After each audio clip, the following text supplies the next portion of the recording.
স্বাগতম সবাইকে। আজকে আমরা ফিল করব sin a plus b is equal to sin a cos b plus cos a sin b। কয়েকটা চিত্র দেখা যাচ্ছে, তোর মধ্যে প্রথম যে চিত্রটা সেটা হলো দুইটা সমকোণী ত্রিভুজ, একটা আরেকটার সাথে জোড়া লাগানো অবস্থায় আছে, একটা নিচে আরেকটা উপরে। এই সমকোণী ত্রিভুজের উপরের যে ত্রিভুজটা আছে সেটার যে অতিভুজ সেটাকে যদি আমরা 1 ইউনিট ধরে নিই, সেই অতিভুজ থেকে নিচের সমকোণী ত্রিভুজের ভূমি পর্যন্ত যদি একটা লম্ব টানি, নতুন সমকোণী ত্রিভুজ তৈরি হয়।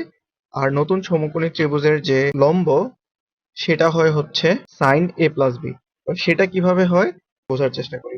যদি কোনো একটা সমকোণী ত্রিভুজ থাকে যার অতিভুজ হচ্ছে r, একটা কোণ হচ্ছে থিটা, তার কোণ সংলগ্ন যে বাহুটা আছে সেটা ভূমি ভূমি হচ্ছে r cos থিটা আর লম্ব হচ্ছে r sin থিটা, কারণ sin থিটা সমান লম্ব বাই অতিভুজ আর cos থিটা সমান ভূমি বাই অতিভুজ। সে অনুযায়ী যে লম্বটা এঁকেছি সেটা হলো লম্ব আর হচ্ছে কোণের জন্য যে ত্রিভুজটা আমাদের গঠিত হয়েছে সেটা অনেকটা এরকম,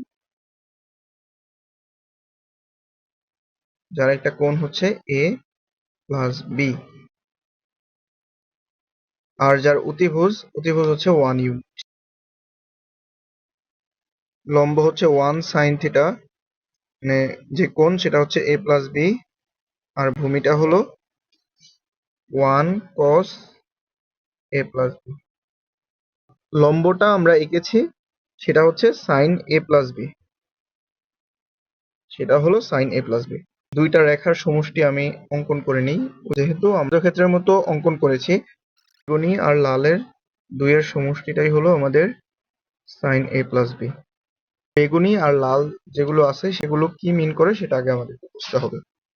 উপরের যে ত্রিভুজটা, উপরের ত্রিভুজে অতিভুজটা হচ্ছে 1 ইউনিট, সেটার জন্য যে ভূমিটা সেটা হচ্ছে 1 cos থিটা, আর এটার যে কোণ সেটা হচ্ছে b, থিটা মানে b এখানে, তাহলে এটা হচ্ছে sin থিটা। এই যে এই বাহুটা দেখতে পাচ্ছি এটা হচ্ছে cos b।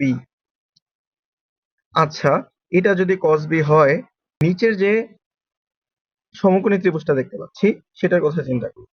নিচের সমকোণী ত্রিভুজটার যে অতিভুজ সেটা হচ্ছে cos b। এই সমকোণী ত্রিভুজটার একটা কোণ হচ্ছে a, আর এটার যে ভূমি সেটা হচ্ছে আমাদের cos b cos a, এটা হচ্ছে আমাদের cos b sin a। আচ্ছা, একটা অংশ আমাদের হয়ে গেল, এই যে cos b sin a, এই যে sin a cos b, এই অংশটা হয়ে গেল।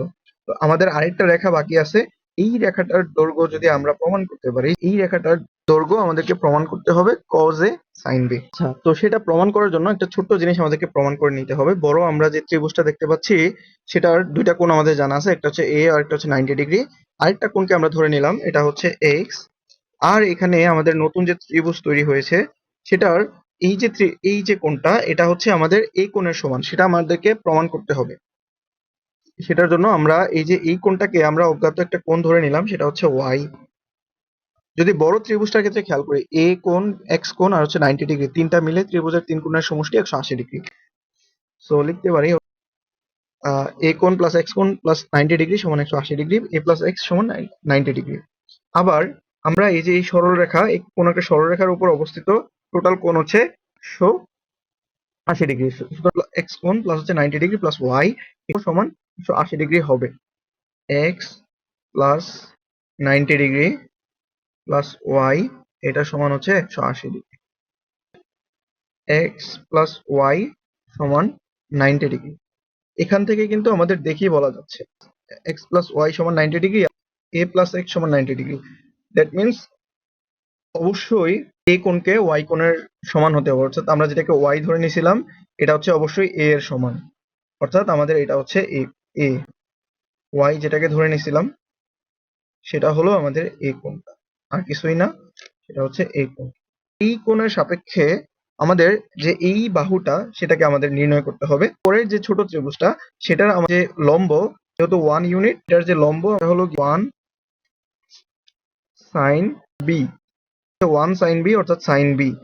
যেহেতু sin b, সুতরাং এই ত্রিভুজের অতিভুজটা আমরা sin b পেয়ে গেছি। তো এই ত্রিভুজের আমাদেরকে ভূমিটাকে বের করতে হবে। ত্রিভুজ যদি হয় হচ্ছে sin b, ভূমি হবে যেহেতু কোণটা হচ্ছে এ, ভূমি হবে সাইন বি কজ এ।